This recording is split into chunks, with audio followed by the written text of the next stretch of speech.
News. On va écouter Emmanuel Macron. On va partir peut-être du côté du QG pour voir dans quelques instants cette première allocution d'Emmanuel Macron. Loïc Signor, alors vous êtes au Louvre, où se trouvent toujours les militants d'En Marche, où un concert a déjà démarré. Racontez-nous ce qui se passe autour de vous.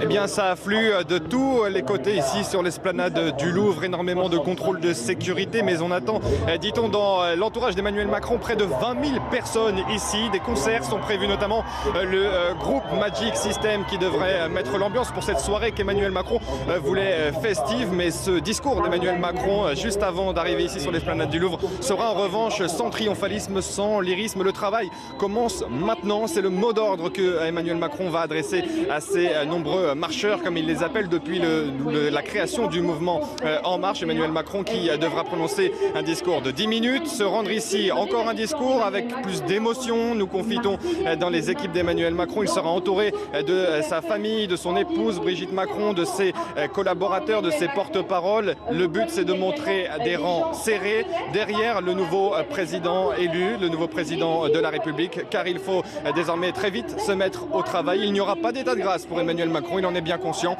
et il sera dès demain aux côtés de François Hollande et de Nicolas Sarkozy pour les commémorations du 8 mai, pour se mettre très vite au travail dans le courant de la semaine prochaine. Et on attend le nom, le fameux nom du ou de la future première ministre le lundi 15, au lendemain de la passation de pouvoir. Pour l'heure, on attend évidemment le discours d'Emmanuel Macron. Absolument, merci Loïc Signor, Maëlle Agostini qui ont suivi au plus près cette campagne d'Emmanuel Macron depuis plusieurs mois. On salue nos invités qui viennent d'arriver sur le plateau. François Patria, bonsoir. Bonsoir. Sénateur de la Côte d'Or, ancien ministre et soutien d'Emmanuel Macron. On est avec Razi Hammadi, bonsoir. Bonsoir. Porte-parole du Parti Socialiste et député de Seine-Saint-Denis. Et Olivier d'Artigol. Bonsoir. À vous, porte-parole du Parti communiste, membre du Conseil exécutif. Et on est toujours avec Valéran de Saint-Just, trésorier du Front National. Monsieur Patria, Emmanuel Macron doit s'exprimer dans les toutes prochaines minutes. Je risque d'ailleurs de vous interrompre pour lui laisser la parole. Vous souhaitez que ce discours soit empreint d'une forme de gravité, de solennité? Je crois que Emmanuel Macron a bien pris conscience de la situation. Ce soir, c'est une très belle victoire qui ne tolère aucun discours, je vais dire, réprobateur, mais qui l'appelle à la gravité, vous l'avez dit, et il sait qu'il a devant lui un pays qui est divisé. Et que sa première mission, c'est de le rassembler. Et de se le rassembler en ouvrant une nouvelle page de l'histoire qui commence maintenant, autour de ce que nous avons porté pendant la campagne. À la fois libérer les forces de notre pays dans tous les domaines, économiques, social, culturels, scolaires, etc. Et dans le même temps, protéger. Et faire comprendre aux Français que la France a besoin de réformes, que ces réformes, il faudra pour les mener à bien une vraie majorité demain. Et c'est à cette responsabilité qu'il s'attelle ce soir, je crois, avec beaucoup de gravité, beaucoup de sang-froid, mais aussi beaucoup d'engagement. Olivier d'Artigol, avec ces 4 200 000 voix nulles ou abstentionnistes, c'est un poids très important pour Emmanuel Macron qu'il doit prendre en compte? C'est un reflet supplémentaire de la crise politique, démocratique qu'on ne découvre pas ce soir. Il y a bien sûr un soulagement de voir que le pays n'a pas voulu le Front National et la haine, tout en disant qu'il y a quand même un niveau trop élevé, en tout cas c'est ce que je ressens, et dans le même temps il n'y a pas un mouvement d'adhésion très fort vers le projet politique d'Emmanuel Macron. On l'avait mesuré dès le premier tour parce qu'il avait un score qui n'était pas un raz-de-marée. Une semaine avant le vote du premier tour, un électeur sur deux qui allait voter Emmanuel Macron ne connaissait de son programme que la proposition sur la taxe d'habitation. Il est donc ce soir élu par défaut, et ce qui va se poser dans les prochaines semaines pour celles et ceux qui sont des millions dans le pays qui ne veulent ni de l'extrême droite, ni de la droite, ni du macronisme, c'est la manière dont on va pouvoir se relancer à partir du remarquable score fait par Jean-Luc Mélenchon, mais au-delà, et surtout s'il n'y a pas une alternative, j'ai envie de dire progressiste, humaniste, solidaire, Je vous interromps, puisque Emmanuel Macron est en train de s'exprimer. Merci Olivier d'Artigol. On écoute. Paul, d'outre-mer et de l'étranger. À l'issue d'une longue confrontation démocratique, vous avez choisi de m'accorder votre confiance. Et je tiens à vous exprimer ma profonde gratitude. C'est un grand honneur et c'est une grande responsabilité, car rien n'était écrit. Je veux vous dire merci. Merci du fond du cœur. Ma gratitude va à tous ceux d'entre vous qui m'ont apporté leur suffrage et leur soutien. Je ne vous oublierai pas. Je mettrai tout mon soin et toute mon énergie à être digne de votre confiance. Mais en cet instant, c'est à vous tous, citoyens de notre pays, que je veux m'adresser, quel qu'ait été votre choix. Bien des difficultés nous ont affaiblis depuis trop longtemps. Je ne méconnais aucune, ni les difficultés économiques, ni les fractures sociales, ni les impasses démocratiques, ni l'affaiblissement moral du pays.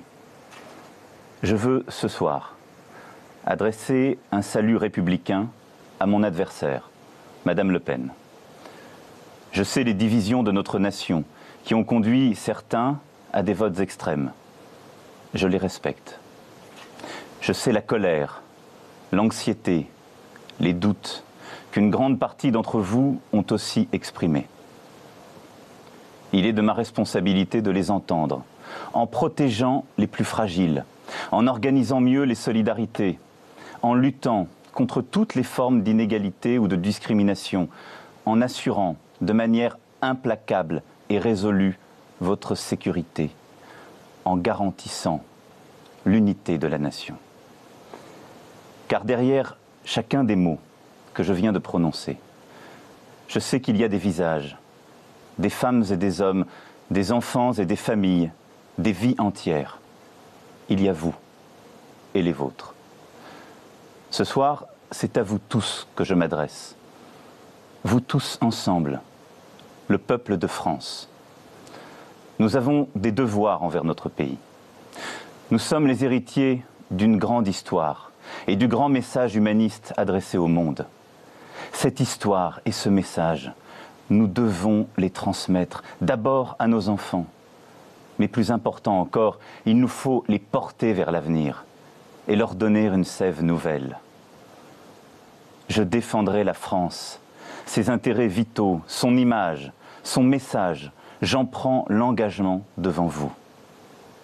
Je défendrai l'Europe, la communauté de destin que se sont donnés les peuples de notre continent. C'est notre civilisation qui est en jeu, notre manière de vivre, d'être libre, de porter nos valeurs, nos entreprises communes et nos espoirs. J'œuvrerai à retisser le lien entre l'Europe et les peuples qui la forment, entre l'Europe et les citoyens. J'adresse en votre nom aux nations du monde le salut de la France fraternelle. Je dis à leurs dirigeants que la France sera présente et attentive à la paix, à l'équilibre des puissances, à la coopération internationale, au respect des engagements pris en matière de développement et de lutte contre le réchauffement climatique. Je dis à tous que la France sera au premier rang de la lutte contre le terrorisme sur son sol, aussi bien que dans l'action internationale. Aussi longtemps que ce combat devra durer, nous le mènerons sans faiblir. Mes chers concitoyens, une nouvelle page de notre longue histoire s'ouvre ce soir. Je veux que ce soit celle de l'espoir et de la confiance retrouvée. Le renouvellement de notre vie publique s'imposera à tous dès demain. La moralisation de notre vie publique, la reconnaissance du pluralisme, la vitalité démocratique seront, dès le premier jour, le socle de mon action. Je ne me laisserai arrêter par aucun obstacle. J'agirai avec détermination et dans le respect de chacun. Car par le travail, l'école, la culture, nous construirons un avenir meilleur. Françaises, Français, mes chers concitoyens, je veux ce soir saluer le président Hollande. Il a pendant 5 ans œuvré pour notre pays. Durant les 5 années qui s'ouvrent, ma responsabilité sera d'apaiser les peurs, de nous faire renouer avec l'optimisme, de retrouver l'esprit de conquête qui dit mieux que tout le génie français. Ma responsabilité sera de rassembler toutes les femmes et tous les hommes prêts à affronter les défis gigantesques qui nous attendent et à agir. Certains de ces défis sont des chances, comme la révolution numérique, la transition écologique, le redémarrage de l'Europe. D'autres sont des menaces, comme le terrorisme. Je me battrai de toutes mes forces contre la division qui nous mine et nous abat. C'est ainsi que nous pourrons rendre au peuple français, à chacune et chacun d'entre vous, dans sa vie professionnelle, personnelle et familiale, les chances que la France lui doit. Aimons la France. À compter de ce soir, et pour les 5 années qui viennent, je vais avec humilité, avec dévouement, avec détermination, la servir en votre nom. Vive la République, vive la France. Voilà donc pour ce premier discours du nouveau président Emmanuel Macron, un discours très sobre, très grave. Gérard Leclerc, on voit que tous les mots ont été prononcés, grande responsabilité, je ne méconnais aucune difficulté. Il y a un affaiblissement moral de notre République. Il a pris la mesure de l'instant, cette fois. Rien de triomphaliste, un discours effectivement grave, humble, même solennel, où effectivement Emmanuel Macron insiste sur à la fois les difficultés, les fractures, l'affaiblissement moral qu'il va devoir affronter. Il a parlé de la colère, de l'anxiété, du doute des Français. Il assure les avoir entendus, il assure qu'il va les protéger. Et donc il termine avec cette idée qu'il va agir avec détermination pour un avenir meilleur, pour apaiser les peurs, pour recouvrer l'optimisme, retrouver l'esprit de conquête. L'esprit de conquête, il y a un petit côté Kennedy là-dedans, il a 39 ans. Mais donc un discours effectivement très, très, très solennel, très, très grave. Première réaction de Razi Hammadi, porte-parole du PS. Je suis socialiste et je suis français. C'est ce pays qui